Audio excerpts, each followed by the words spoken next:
片栗粉で作る、なんちゃってわらび餅的なやつです。で、片栗粉で作るこういうわらび餅的なのっていうのは何回も動画にしてるんですけど、こう牛乳を使ったりお茶にしたりコーヒーにすると、ただ水で作ったものよりも香ばしさとか風味とかね、甘さとか追加されて片栗粉っぽさが気にならなくなったりとか、より美味しくなるんで、サイリウムで作るそのカロリーゼロのわらび餅とかもお茶で作ると美味しいんですけど、そんな感じで実はメインはコーヒーだったりとか、あとは牛乳でミルク餅的なのも作ったりとかして、何種類かやりました。安定のほうじ茶から、これは昔もやって、香ばしさが強くてすごく美味しくなるやつですね。うまい。ちゃんとほうじ茶の香りもあって美味しい。使うお茶はできるだけ濃い方がいいと思いますね。なんか濃いほうじ茶とか濃い緑茶とか濃い麦茶とか、なんか抹茶が入ってて濃くなってる緑茶とか、そういうのだと片栗粉っぽさが減って香りも強く感じられて美味しいです。実はメインだったコーヒーもコーヒーゼリーみたいにするんじゃなくて、きなこまぶして食べると美味しいです。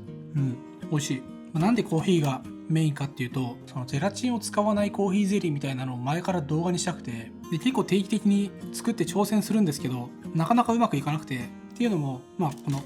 本当はねこういう感じで単体で動画にしたかったんですけど、なんか見た目がやっぱりコーヒーゼリーっぽくならないというか、サムネを撮ろうとした時になんか見た目がちょっと汚いというかね、なっちゃって、もっとコーヒーゼリーっぽく映るようにするにはどうすればいいんだろうっていうことで、保留にしつつ毎年挑戦してたんですけど、なかなかうまくいかなかったんで、このお茶とか牛乳とかで作るわらび餅の中の一つにコーヒー入れちゃいました。悪くはないし、味はなんか普通にコーヒーゼリーかなって感じ、もちもちしたコーヒーゼリーだなって感じなんですけど、やっぱこれ一本で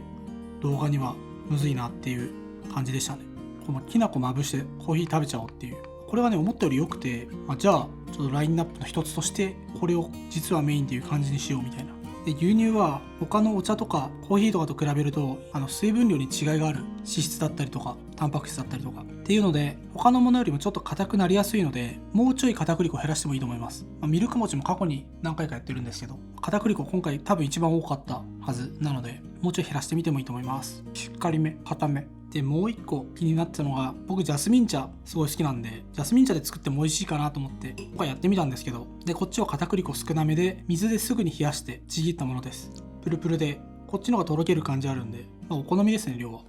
ジャスミン茶の味がして美味しいです。ちょっと癖のあるお茶とかで作っても面白いと思いますね。で、これはね取っておきたいんですけど、その冷蔵庫で冷やすとどんどん片栗粉なんで硬くなってきちゃう。長期的に保存したりとかっていうのはまずできなくて、なんならもう半日とか冷蔵庫入れとくだけでもどんどん硬くなってプリッとボソボソっとしてきちゃいます。なのでもっと作ってすぐ食べるぐらいの感じになるんで、なんですけど、一応冷えて硬くなってもレンジでチンしたりすると戻るには戻るんですよね。戻るには戻るんですけど、その今の美味しさみたいな感じにはならないので、基本もう作ったらすぐ食べるっていう感じです。で、僕はこれをどうするかというと、ちょっと美味しくなくなっちゃいますけど、冷蔵庫入れておいて、後でまたおやつとして食べながらご飯として食べます。わらび餅飯。なので1人前で食べようとかっていう時は3分の1の量とかで作って、ちょこっと作って食べるのがおすすめかなと思いますね。そんな感じでした。